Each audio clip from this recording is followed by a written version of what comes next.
Former Coronation Street star Chris Fountain says he was left speaking like a toddler after suffering a mini-stroke.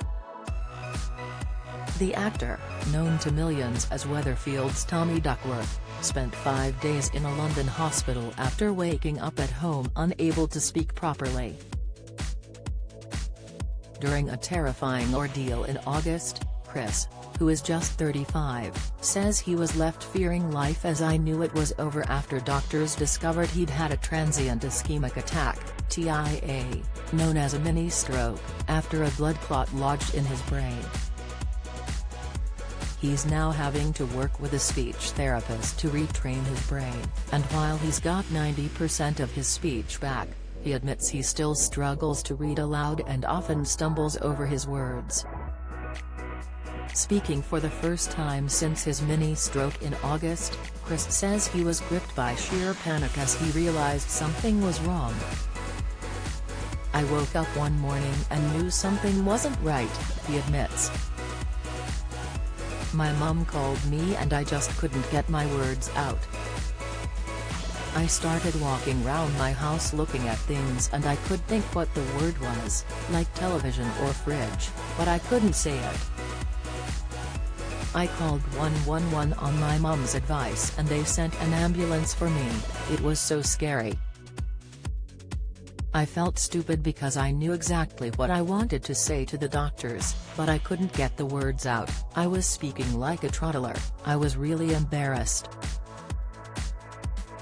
When the doctors confirmed I'd had a TIA and said the word stroke, I just couldn't believe it. There was a moment of sheer panic, just fearing what it meant for the rest of my life. Would I have another one? Would the next one be even worse and I'd lose the use of my arms or legs? I was really scared and just broke down in tears." Chris had been admitted to Homerton University Hospital but was quickly transferred to a specialist stroke unit at the Royal London Hospital in the capital, where he spent days undergoing tests. Video loading. Video unavailable. Click to play. Tap to play. The video will autoplay soon. 8 Cancel play now. The Bradford-born star adds, "The doctors said they saw some damage to the left-hand side of my brain, which is where your cognitive abilities are controlled from. What's scary is if I hadn't have called 111 when I did and got to hospital so quickly, I don't know if that clot could have traveled to the wrong place in my brain. I could have died. That clot was like a ticking bomb in my head." Medics got the clot under control and further tests showed the actor has a hole in his heart which caused the blood clot to travel to his brain and triggered the stroke. He'll now have to undergo a small surgery to patch up the hole and hopefully prevent any more clots traveling to his brain. Chris's showbiz pals, including former Weatherfield co-star Ryan Thomas, have rallied round him during his recovery. But he admits the medical drama has been a wake-up call and he is determined to live life to the max. "It has hit me how grave the situation could have been if I hadn't have got the help I did, when I did," he says. Going through something like this makes you realize just how fragile life is. It can really be snatched away from you at any moment. "I feel like it's the wake-up call I needed to live my life to the max and just not sweat the small stuff anymore." The stroke is not the first setback the actor has had to contend with.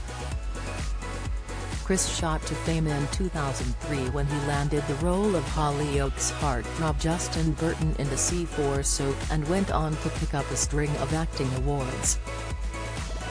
In 2010 he swapped Chester for Weatherfield when he joined the Corrie Cobbles as Tommy, the grandson of Jack Duckworth, played by street icon Bill Tarmy. But in 2013 he saw his acting career derailed when he was sacked after being unmasked as a YouTube rapper who had used lyrics that implored violence against women. Chris has never shied away from taking responsibility for his actions, admitting he's ashamed and embarrassed about the language he used during a moment of madness as a young man. But he says that one mistake has had a monumental impact on his career. He has had just one TV job since the scandal, playing Ryan in Kay Miller's ITV comedy Girlfriends in 2018. And he believes he's still feeling the impact nearly 10 years later. "I know what I did was wrong, and I'm mortified about it. There is not a day goes by that I don't regret rapping those lyrics, but the situation was not as it was reported and I'm not the person they said I was." He says, "I think we've all done stuff we're not proud of, we've all made mistakes that we hopefully learn from, but it was 10 years ago and for whatever reason, I'm never allowed to forget what I did and move forward. It's so disheartening that any time I try and make a positive step forward or an attempt to move on, it's like someone's grabbing me by the neck saying, 'No, you can't do that because remember that one mistake you made 10 years ago? You're not allowed.'" Chris is not the first, and won't be the last, celebrity to make a mistake that leaves them in the showbiz wilderness. But while a host of famous faces including the likes of Ant McPartlin, Richard Bacon, Katie Price and Boy George have recovered from their public fall from grace, Chris still faces an uphill battle. Surviving a stroke has made him more determined than ever to rebuild his TV career and get back on the box. "Acting is all I have ever known," he says. "I have worked professionally as an actor since I was 14 and until someone tells me my acting ability is not up to standard I won't give up on it. After everything I've been through recently I'm determined not to let people's opinions of me affect me anymore.